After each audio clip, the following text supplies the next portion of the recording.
Noong taong 2018, isang American spacecraft na pinangalanang Liberty ang lumapag sa ibabaw ng buwan.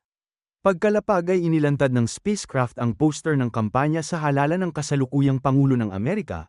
Ito ay itinaguyod ng Pangulo para isulong ang kanyang muling pagkampanya sa halalan. Ang spacecraft ay may sakay na dalawang astronaut na nagngangalang Sanders at James Washington. Ang misyon ni Sanders ay suriin ang ibabaw ng buwan para sa mga kemikal. Habang ginagawa niya ito ay iniuulat niya ang pagkakaroon ng helium-3 sa ibabaw ng buwan, pagkatapos ay lumayo siya ng kaunti sa kanilang spacecraft at doon ay nawala ng koneksyon sa kontrol ng misyon.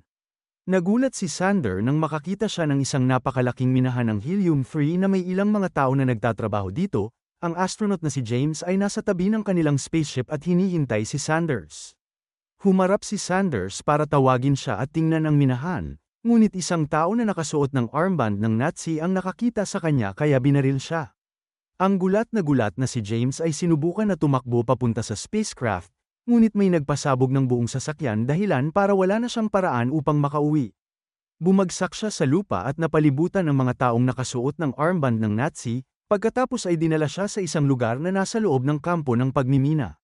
Doon ay makikita natin ang hugis swastika na kampo ng Nazi. Sa ibang lugar sa buwan, isang guro na Aleman na nagngangalang Julia Richter ang nagtuturo sa isang grupo ng mga bata sa loob ng paaralan. Sa kanilang pag-aaral ay malalaman natin na ang mga bata ay ipinanganak sa buwan at hindi pa nakakarating sa mundo. Tinuturuan ni Julia ang mga bata na magsalita ng Ingles na sinasabing makakatulong ang wika kapag bumalik na sila sa mundo upang matulungan ang sangkatauhan. Lumalabas na nang matalo ang mga Nazi sa pagtatapos ng ikalawang digmaang pandaigdig. Ang ilan sa kanila ay tumakas papunta sa madilim na bahagi ng buwan upang maiwasan na mapatay. Ang mga sundalo ay lumikha ng isang kolonya at naninirahan sa ibabaw ng buwan sa buong henerasyon ng pasikreto. Dinala ng mga sundalong Nazi ang astronaut na si James sa commander ng Nazi na si Klaus Adler na nasa kanilang kampo, pagkatapos ay iniharap naman ni Adler si James sa kanilang pinuno na si Wolfgang Kurzfleisch na tinatawag na leader o Führer ng kanyang mga tao. Samantala, sa mundo ay sinasabi ng presidente ng Amerika ang kabiguan ng kampanya sa kanyang campaign manager. Pinili niya si James para sa misyon dahil siya ay isang African American, upang makakuha ng mas maraming African American na boto sa darating na halalan. Hiniling ng Pangulo sa kanyang manager na gawin ang lahat ng kanyang makakaya upang pagtakpan ang nangyaring sakuna. Pagbalik sa buwan ay sinundo ni Adler si Julia para makipag-usap kay James sa salitang Ingles. Sina Adler at Julia ay mukhang may relasyon. Nagawa ni James na salakayin ng mga sundalong Aleman at mapalaya ang kanyang sarili mula sa pagkabihag, ngunit hindi siya makaalis sa kampo dahil hindi niya alam ang daan palabas. Aksidente niyang napatumba si Adler at nakita ang gulat na si Julia na nasa tabi ng airlock. Bago pa makapagsalita ang babae ay hinawakan na ni James pababa ang isang pingga sa pag-aakalang konektado ito sa labasan, ngunit sa halip ay binuksan nito ang airlock. Pareho silang hinihila ng air pressure, buti na lang at nagawa nilang makapasok sa loob at mabilis na maisara ang airlock. Sa oras na yun ay nagkaroon na ng malay si Adler at galit kay James, itinutok niya ang kanyang baril sa kanya at babarilin na sana siya ngunit huminto siya nang banggitin ni James na kilala niya ang Pangulo ng Amerika. Gustong malaman ni Adler ang impormasyon mula kay James, kaya ipinadala niya siya sa laboratorio ni Dr. Richter. Naiintriga sina Adler at Dr. Richter sa cellphone ni James at tinanong siya kung ano ito. Sumagot naman si James na ito ay isang telepono katulad ng kanilang mga computer. Si Dr. Richter ay tumawa na hindi makapaniwala. Ipinakita ni Dr. Richter kay James ang isang malaking makina, na sinasabing ito ay isang computer at ang kanyang cellphone ay napakaliit para maging kapareho nito. Iminungkahi ni Dr. Richter na buksan nila ang utak ni James upang suriin ang laki nito. Ngunit nais ni Adler na makakuha ng impormasyon mula sa kanya. Pagbalik sa punong tanggapan ng United Nations, isang kinatawan ng American UN ang nagbigay ng detalyadong paliwanag tungkol sa nabigong misyon sa buwan. Ang campaign manager ng presidente ay masama ang loob dahil sa pagkabigo sa kampanya at pinagalitan ang kanyang mga empleyado dahil sa pagbibigay sa kanya ng mga palpak na ideya. Sa kampo ng buwan, binisita ni Adler si Julia sa kanyang silid upang mag-propose sa kanya para sa kasal, na tinatawag na legal na pagsasama sa buwan. Ipinakita niya sa kanya ang isang sertipiko ng kumpirmasyon na ang kanilang DNA ay tumutugma sa 77% at inihayag ang kanyang pagnanais na makabuo ng perpektong supling sa kanya. Nais niyang maging pinakamakapangyarihan sa kanilang kampo at mamuno sa mundo balang araw.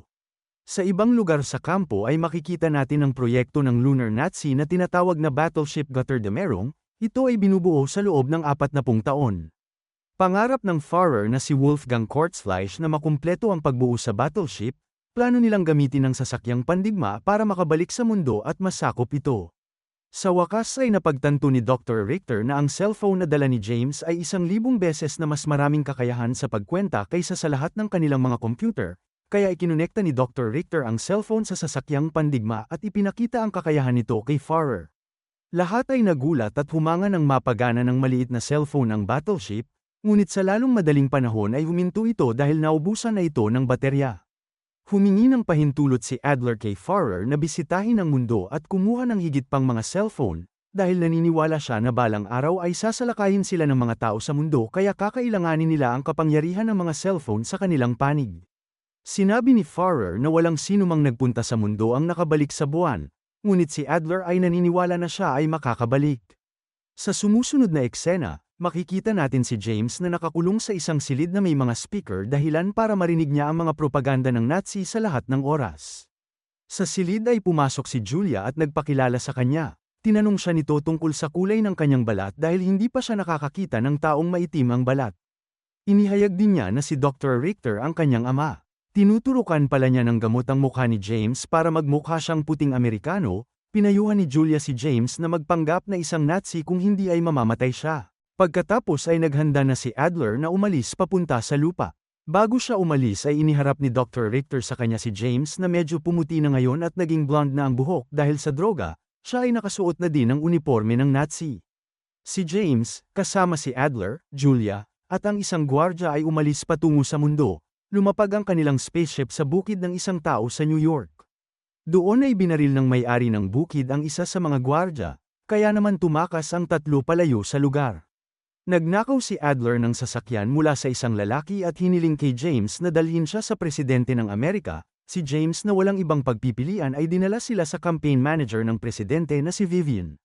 Dinukot ni Adler ang manager at pinaalis si James sa sasakyan dahil wala na siyang pakinabang para sa kanya.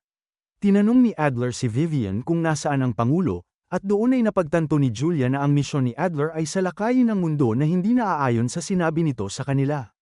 Sinubukan niyang pigilan siya ngunit hiniling sa kanya ni Adler na gawin ang palagi niyang sinasabi sa kanyang mga estudyante, at nagsimulang magbigkas ng mga salita si Julia ng tungkol sa kanilang layunin na magdala ng kapayapaan at kasaganaan sa mundo. Humanga si Vivian sa kakayahan ni Julia sa pagtatalumpati kaya gumawa siya ng plano para magamit sila at maging epektibo ang muling pagtakbo ng Pangulo, pagkatapos ay dinala niya ang dalawa sa Pangulo upang mapapayag sa kanyang plano. Sinimulan nila ang isang kampanya ng istilong Nazi na propaganda upang muling mahalal ang Pangulo at magtagumpay. Si Adler at Julia ay sobrang nasisiyahan habang nasa mundo kaya nakalimutan nila ang kanilang misyon. Samantala, si James ay mag-isang nagpoprotesta sa mga lansangan tungkol sa mga Nazi na nasa buwan. Lumipas ang ilang araw, at mula noon ay nagtatrabaho na si Julia para sa Pangulo. Isang araw ay nakita niya si James at pumunta silang dalawa sa isang teatro upang manood ng pelikula ni Charlie Chaplin. Paglabas niya sa teatro ay napagtanto niya na ang mga Nazi ay talagang nakakakilabot pala ng mga tao. Samantala, si Vivian ay nagsimulang magkaroon ng damdamin para kay Adler dahil nakikita niya ito na isang tunay na lalaki. Si Vivian ay nagsimulang mag-init kay Adler at ang dalawa ay pumasok sa kanyang opisina. Habang nagsasaya sila ay sinabi ni Adler sa manager ang kanyang planong pagsalakay sa lupa pagkatapos niyang mapabagsak si Führer na nasa buwan. Nang tumingala si Adler ay nakita niya si Führer at ang kanyang mga tauhan na nasa kanyang opisina. Sila ay pumunta sa lupa upang alamin kung bakit napakatagal niyang kunin ang mga computer. Si Führer na alam na ang plano ni Adler ay ginawang hostage ang dalawa. Sa sandaling iyon ay pumasok si Julia sa silid at hinarap si Adler tungkol sa kanyang misyon. Tinuligsa niya ang propaganda ng Nazi dahil sa wakas ay napagtanto niyang mali si Adler sa buong panahon na iyon. Sa parehong oras ay nagpasya si Führer na patayin silang lahat. Ngunit nakuha ni Vivian ang isang baril at pinatay niya si Führer kasama na ang lahat ng kanyang mga tauhan. Napagtanto ni Adler na nagustuhan na ni Julia ang mga tagalupa, sinabi niya na ipinagkanulo niya ang mga Nazi kaya naman papatayin na niya ito ngayon ngunit tinulungan siya ni James at nakatakas ang dalawa. Ninakaw ni Adler ang iPad ni Vivian at inanunsyo ang kanyang sarili bilang ang bagong Führer, Pagkatapos ay kinuha niya ang spacecraft ng dating farer sa orbit ng mundo at iniwan si Vivian. Inilunsad ni Adler ang pagsalakay sa mundo gamit ang isang matulin na space zeppelins at mga flying saucer. Sinira nila ang rebulto ng kalayaan at sa huli ay ang buong lungsod ng New York. Pinanood ni Julia ang pagsira ng mga Nazi sa Amerika at gumawa ng plano. Gusto niyang bumalik sa kampo na nasa buwan upang dalhin ang battleship Götterdämmerung at labanan ang mga Nazi. Ang United Nations ay nagtitipon upang talakayin ang tungkol sa mga pag-atake. Ang presidente ng Amerika ay nagtalaga ng isang American Mars Exploration Spacecraft na tinatawag na USSG upang lumaban sa mga Nazi. Itinalaga din niya si Vivian bilang commander ng spacecraft, ngunit sa lalong madaling panahon ay nadaig sila at humingi ng tulong sa ibang mga bansa.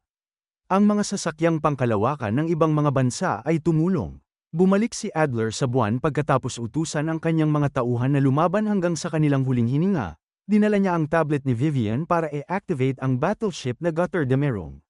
Matapos tipunin ng lahat ng mga bansa ang kanilang militar, nagawa nilang lipulin ang mga sasakyang pangkalawakan ng Nazi.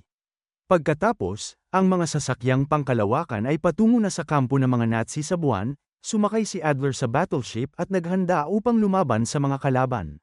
Samantala, pumuslit din sina Julia at James sa battleship. Tumungo si Julia sa tulay upang hanapin si Adler habang si James ay pinuntahan si Dr. Richter. Dumating ang spacecraft ng mga tao sa buwan at sinalakay ang lahat ng nasa kampo ng Nazi. Nagulat si Adler nang magsimulang bumagsak ang buwan at inutusan ang kanyang mga tauhan na paandarin ang mga makina ng helium-3. Ang sasakyang pandigma ay nagsimulang umangat sa himpapawid. Pagkatapos ay nag-utos si Adler na magpaputok na ng mga kanyan ngunit ang mundo ay nasa kabilang panig ng buwan at nasa labas ng linya. Upang mailagay ang mundo sa linya at mapaputukan, binomba ni Adler ang ibang bahagi ng buwan. Samantala, pinatugtog ni Julia ang pambansang awit ng Nazi dahilan para kilalanin at makinig ang mga opisyal ng Nazi habang siya ay naglalakad patungo sa bagong Führer. Sa wakas ay nagawang idiskonekta ni James ang tablet ni Vivian, habang pinapatay ni Julia si Adler sa pamamagitan ng pagkuryente sa kanya bago siya makapagpaputok sa mundo. Nakatakas sina Julia at James bago bumagsak ang barkong pandigma sa buwan. Binabati ng Pangulo ng US si Commander Vivian sa kanilang tagumpay, ngunit nagkamali si Vivian na ibunyag ang pagkakaroon ng malalaking tangke ng helium-3 sa buwan, at naririnig ito ng lahat ng mga kinatawan ng UN mula sa iba't ibang bansa. Lahat sila ay gustong kunin ang mga tangke ito, dahil ang malaking dami ng helium-3 ay maaaring magbigay ng enerhiya sa loob ng ilang taon. Nagkaroon ng pagtatalo ang mga miyembro ng UN, nagsuntukan ang mga presidente at ang general ng mga sasakyang pangkalawakan na nagtutulungan, ay mabilis na naging magkalaban. Nagsimula silang maglunsad ng mga missile sa mga sasakyang pangkalawakan sa isa't isa at muling naganap ang kaguluhan. Sa base ng buwan, naglalakad si Julia sa kanyang lumang silid-aralan, kung saan naghihintay sa kanya ang mga nakaligtas sa kampo. Sinabi niya sa kanila na maaari silang manirahan sa lupa ng mapayapa. Pagkatapos ay muli niyang nakita si James na bumalik ang orihinal na kutis, na sa wakas ay naghalikan ang dalawa. Nagtatapos ang pelikula habang nag-zoom out ang camera, na ipinapakita sa atin ang kalahating basag na buwan. Dito na nagtatapos ang kwento, sana ay nagustuhan mo ito. Kung hindi ka pa nakasubscribe ay mag-subscribe ka na upang matulungan mo ang channel na ito. Mag-comment ka na rin tungkol sa kwento. Salamat!